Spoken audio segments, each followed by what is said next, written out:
Should এবং had better দুটি শব্দই ঔচিত্য অর্থে ব্যবহৃত হয়, কিন্তু এদের ভিতরে একটা স্লাইট পার্থক্য আছে। শুড হচ্ছে সাধারণ ঔচিত্য বোঝায়, মানে যেটা আপনি করতেও পারেন নাও করতে পারেন, কোনো সমস্যা নেই। যেমন it's a great film, you should go and see it. দেখেন এখানে আমি বলছি যে এটা একটা ভালো ছবি, it's a right thing to do, অর্থাৎ তোমার এটা করা উচিত। কিন্তু হ্যাড বেটার বলতে আসলে সেই সকল ঔচিত্য বোঝায় যেগুলো না করলে আপনি একটা সমস্যায় পড়তে পারেন, একটা ডেঞ্জারে পড়তে পারেন।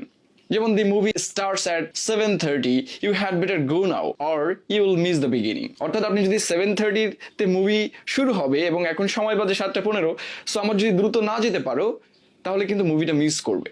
মানে এখানে একটা ডেঞ্জার বা একটা প্রবলেমের ব্যাপার আছে। You don't look well today, মানে তোমাকে আজকে সুস্থ দেখাচ্ছে না, ভালো দেখাচ্ছে না, দেখে মনে হচ্ছে অসুস্থ।